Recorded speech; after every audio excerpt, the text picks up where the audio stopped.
And they had a king over them, which is the angel of the bottomless pit, whose name in the Hebrew tongue is Abaddon, but in the Greek tongue hath his name Apollyon. Yes, we can. If you say, yes, we can. Yes, we can. If you say, yes, we can. Yes, we can. If you say, if you say. Let no man deceive you by any means, for that day shall not come, except there come a falling away first, and that man of sin be revealed, the son of perdition, who opposeth and exalteth himself above all that is called God, or that is worshipped, so that he as God sitteth in the temple of God, shewing himself that he is God. God is our refuge and strength, a very present help in trouble.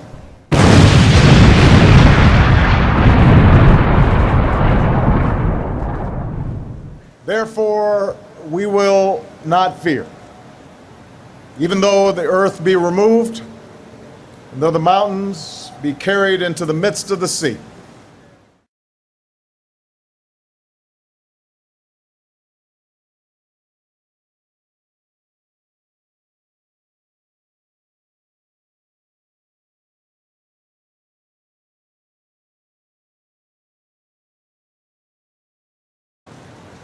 Though its waters roar and be troubled, though the mountains shake with its swelling.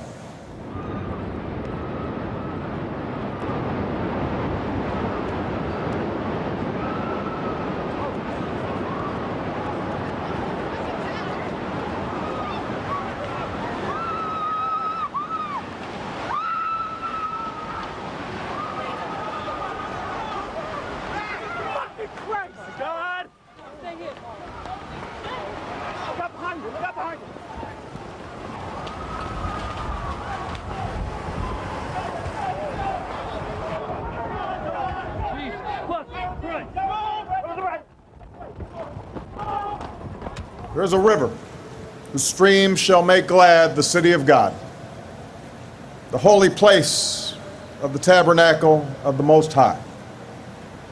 God is in the midst of her. She shall not be moved. God shall help her just at the break of dawn. The nations raged, the kingdoms were moved. He uttered his voice, the earth melted.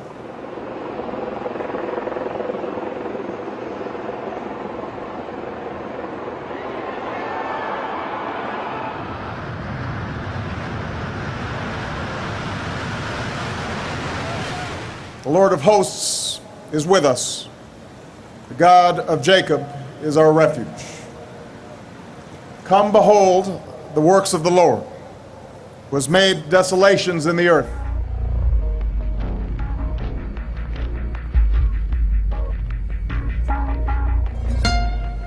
He makes wars cease to the end of the earth.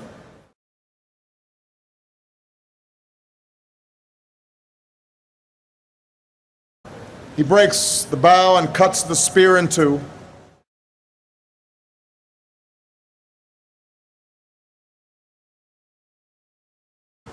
He burns the chariot in fire.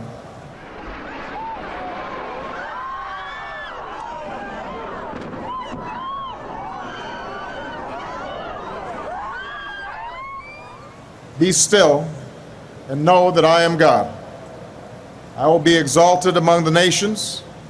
I will be exalted in the earth.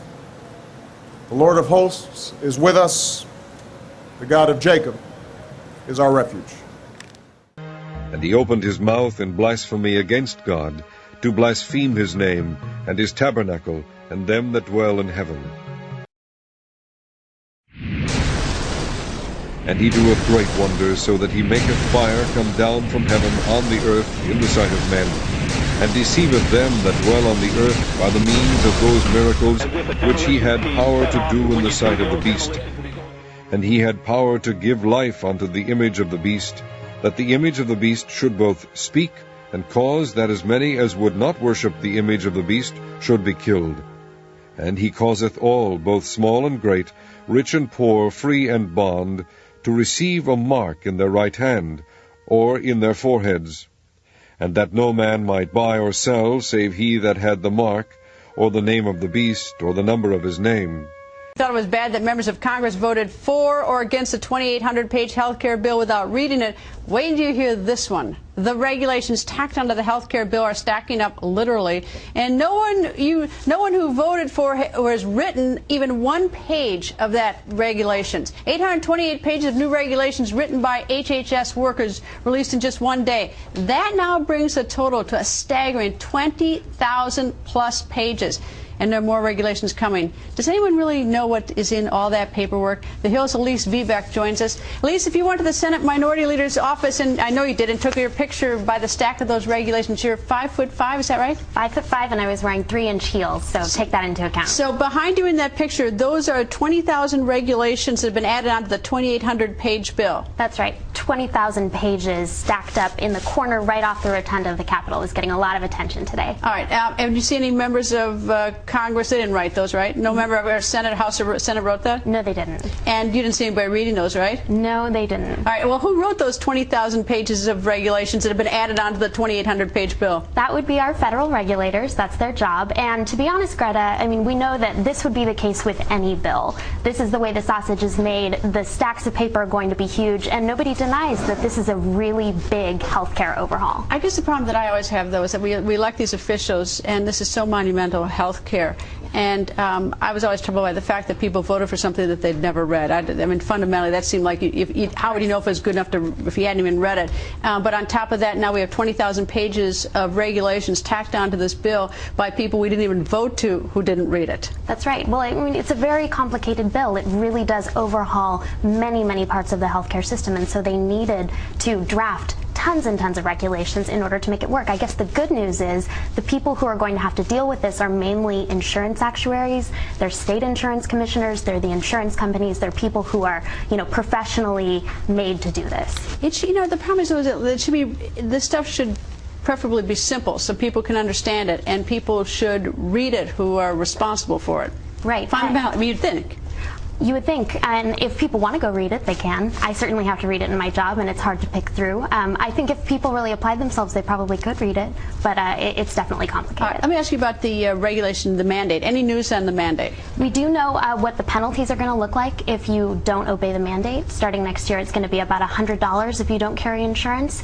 It's going to ramp up to about $700 by 2016.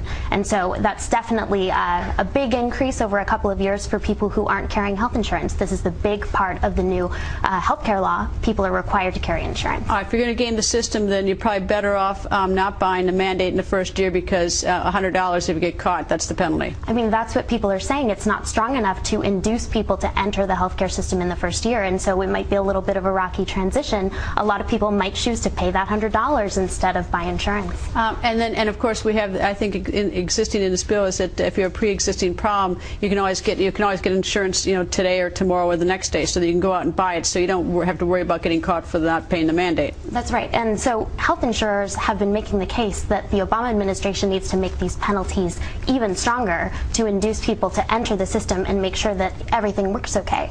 Well, the advantage of the system was if everybody was in it and everyone was pitching in and spending money. The problem is, though, is a lot of people have gotten waivers, lots of organizations have gotten waivers, so they're not going to be in it, right?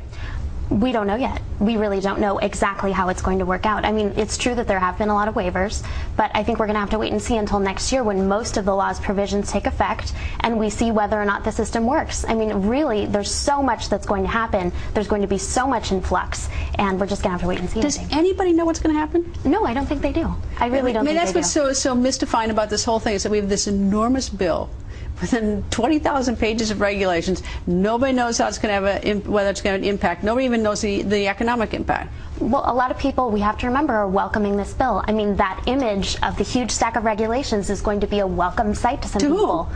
To Democrats who supported it, absolutely, and people across the country. But they don't even know how it's going to. They don't even know if it's going to be successful. How can they possibly? Nobody's even read it. They're saying it's good that the federal government is going to step in and try at least to solve problems that the private sector couldn't. This is the same federal government's got how many thousands of empty, vacant buildings around the country that we don't even know what we're doing with. I mean, it's like, I I guess if you fundamentally think that the government is efficient, knows what it's doing, I mean, that would probably be good. But if you've been around town long enough, you might be scared when you see all the waste that goes on. Well, it's definitely a difference in perspective. I hope it works out, but boy, I think it's terrifying when nobody's even bothered to read it. Anyway, Elise, probably the only person who will ever read the 20,000 pages. Nice to see you. Thank you. Greta.